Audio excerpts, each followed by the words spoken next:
It is your post-match pint after Plymouth Argyle 1, Liverpool 0 in the FA Cup 4th round. Liverpool are out of the FA Cup with a much changed side, losing to bottom of the Championship Plymouth today. I'm joined by Andy Bell and George Tradd to talk us through this one. George, it's tough to know where to start. To be honest, it was a terrible game of football, really from start to finish. But I feel like Liverpool were big contributors to that. It's important to say it's a much changed side.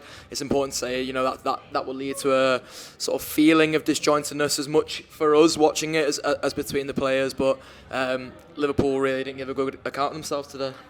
No, they didn't, and disjointed is the word that I'd use from back to front today. I think there was no one really came out of that game with any credit whatsoever. I can't think of any shining lights in that performance. I can't think of anyone who acquitted themselves well. I can't think of anyone who has come from the fringes of the team and started this game and put themselves in the picture for starting in any of the admittedly much bigger games that we've got coming up in the next few weeks. But I mean, listen, losing any game hurts. Going out of any competition hurts. You know, we're not used to losing. We haven't lost many games at all this season. Only ones that have really meant nothing.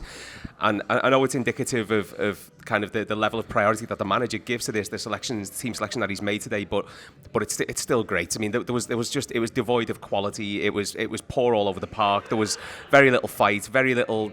We didn't create anything until the last 10 minutes, I think, when we kind of put our foot down and tried to get something out of the game.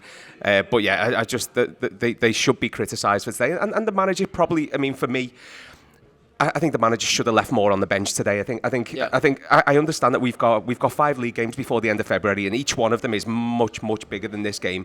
But I feel like the manager should have left himself a little bit of wiggle room today, and I don't think he did. You know, we looked devoid of ideas from back to front. We looked devoid of quality, and having that something off the bench, we brought Nunes on, who had one moment of quality, but still looked a little bit lost because the midfield wasn't there at all today. And I'm disappointed. But in the context of the season, I can understand the team selection. I can understand, and obviously you feel it when you go out of a competition. But I'm very disappointed, and I think when the manager looks back on this, he'll look back with a bit of regret and think he could have done more. And that's what I wonder as well, Andy, is whether the manager will learn something from this a little bit today, because it is you know, the first sort of, you know, I guess higher opposition FA Cup game. The Accrington game is against the League 2 opposition ultimately, so you can sort of, you know, acknowledge the fact that there's you know, got to be selection changes there. I still think the squad overall was a little bit stronger for the Accrington game. The PSV game has sort of informed the way he's approached this game a little bit, but the PSV game was a proper dead rubber game. This today is, you know, a chance to advance in a cup and a chance almost like a free hit for Liverpool. And I just thought the approach from start to finish, really, like, you know, George says, just bringing Nunes on, Curtis Jones remains on the bench as an unused substitute, which I can't understand at all, because it's ultimately another experienced lad you can bring into the game. I do just wonder whether the manager will look back on this and be like, there's more I could have done there to you know, get something from this game. Well, on Thursday night I was in the Upper Kenny and had a sort of bird's eye view of the game, and I was watching Virgil when he went forward at one point, and literally as he's carrying the ball and making his own decision, he's telling everyone where to go. Yeah. And I just thought, like, we all knew Van Dijk is a fantastic leader, but that was sort of next level. And then it sort of got me thinking about the team that went to PSV, because it didn't look as lost as the team that played today, against much better opposition, by the way. Maybe slightly weaker in terms of quality for us. But you've got Gakpo there, he captains his country. You need players in that pitch. Robertson there, he captains his country. You had at least a little bit of direction for the young players that were playing that night to at least look towards and not look completely lost.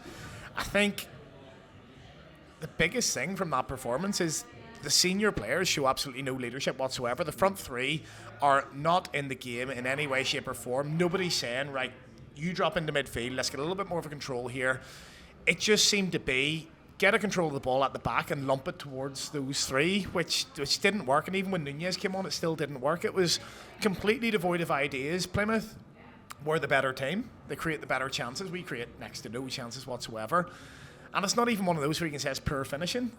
In terms of the XG, I'd say they were better than us. Yeah. In terms of the performance, in terms of the threat that both teams carried, they were better than us today. And even though it's a very, very weak team, there's still 4 or 5 senior lads on the pitch, and I think they have to have a serious look at themselves after that, to be honest. And that's the thing, George, isn't it? Like, it's the seasoned pros who I think probably let you down the most today. I mean, like, if you had to pick a best performer, and like, you're struggling to do that, but like James McConnell maybe again is the one who comes out with like any semblance of credit, and he's a player who's moved around, you know, between 2 positions 3 times in the game. Mabea YouTube Press the button, become a member of the Anfield Wrap from the heart of the city of Liverpool. The best way to enjoy all your Liverpool-based videos, everything you need, every single day. It is the Anfield Wrap.